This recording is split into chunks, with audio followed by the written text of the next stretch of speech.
What if I told you that the very keyboard you're typing on right now, the ubiquitous QWERTY layout, is a monumental $100 billion mistake designed not for speed, but to deliberately slow you down? Sounds outrageous, right? But the truth behind QWERTY is a fascinating tale of technological compromise, historical accident, and deeply ingrained inertia. To understand this, we need to travel back to the 1870s, to the dawn of the typewriter.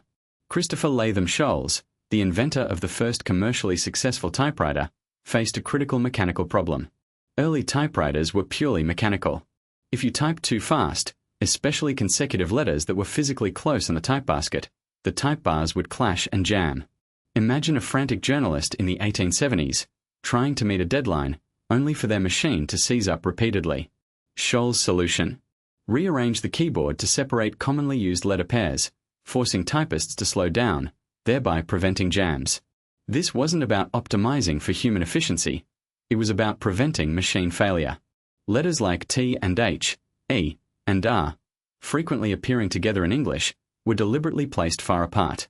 The most used letters, A, S, D, F, J, K, L, semicolon, which should ideally be on the home row for maximum comfort and speed, are scattered. Your left hand does a disproportionate amount of work, even though most people are right-hand. It's a design born from a mechanical limitation that has persisted for over 150 years, long after the mechanical constraints disappeared with the advent of electronic and then digital keyboards. This is the fundamental flaw. We are still using a layout designed for a problem that hasn't existed for decades, and it's actively holding us back. Now, let's talk about the real-world impact of this legacy design.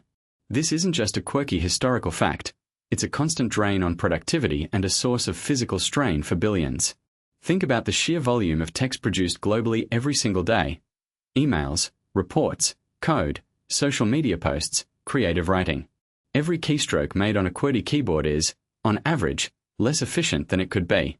Studies have shown that alternative layouts like Dvorak or Colmac can significantly reduce finger travel distances, sometimes by as much as 50 to 80%.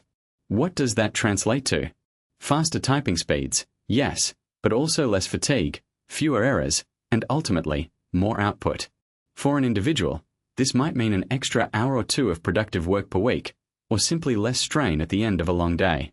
Multiply that across the global workforce, billions of people spending hours daily interacting with keyboards, and the cumulative cost becomes staggering.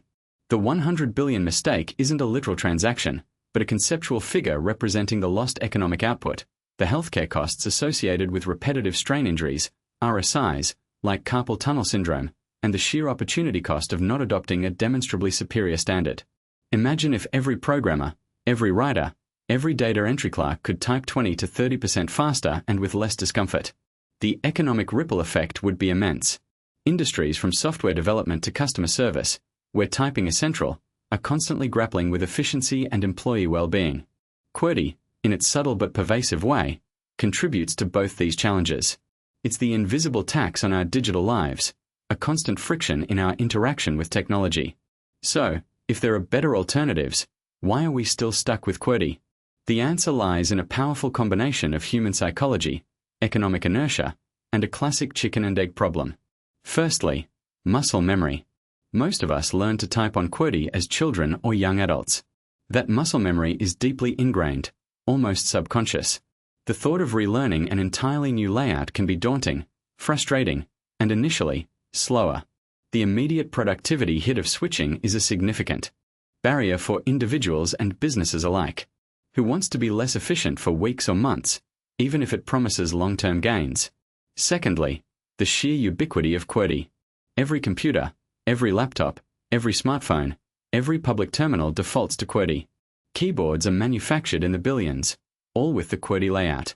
There's no widespread market demand for alternative physical layouts because most people don't even know alternatives exist, or they perceive the switching cost as too high. This creates a vicious cycle: no demand, no supply, no supply, no easy adoption. The investment in QWERTY infrastructure, both physical and educational, is immense. Training materials, typing tests, even software shortcuts are all built around QWERTY. Furthermore, there's a lack of standardized education around typing efficiency. Schools typically teach QWERTY, perpetuating the cycle. This isn't just about individual choice, it's a systemic issue. We've collectively adopted a suboptimal standard, and the cost of changing it, while immense, is dwarfed by the ongoing cost of not changing it, yet the immediate hurdle feels too high. Hey, if you're finding this deep dive into keyboard history and its impact as fascinating as I do, make sure to hit that like button and subscribe to the channel. We've got so much more tech analysis coming your way. But all is not lost. The future of typing isn't necessarily bound by Scholl's 19th century compromise. There are practical solutions and exciting innovations on the horizon. The most well-known alternative layout is Dvorak, patented in 1936 by August Dvorak and William Dealey. Dvorak places the most common letters on the home row, with vowels on one side and consonants on the other, promoting alternating hand usage and significantly reducing finger travel.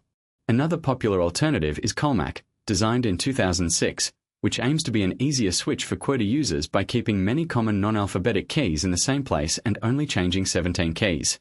While these require a learning curve, many users report significant speed and comfort gains within weeks or months. Beyond software layouts, ergonomic keyboards offer physical solutions. Split keyboards, tenting features, and mechanical switches can further alleviate strain and improve the typing experience, regardless of the layout used. But the true disruption might come from beyond the traditional keyboard. Voice input technology, once clunky, is becoming incredibly sophisticated and accurate, integrated into everything from smartphones to smart assistants. Gesture typing on touchscreens, while not replacing full keyboard input for heavy tasks, offers another alternative.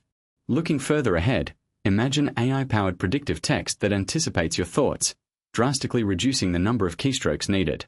Or brain-computer interfaces, which could one day allow us to type directly from our minds.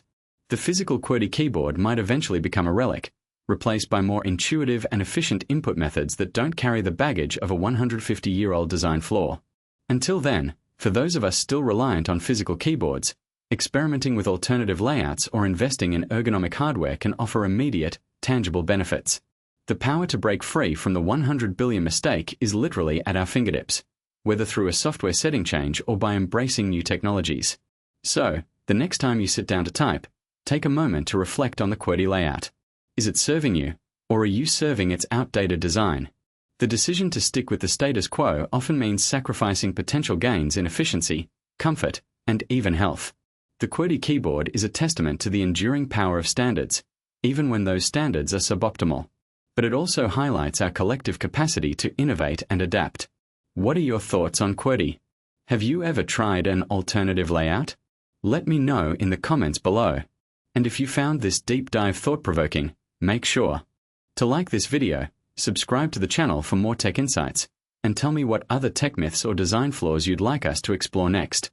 Your engagement helps us bring you more content like this. Thanks for watching.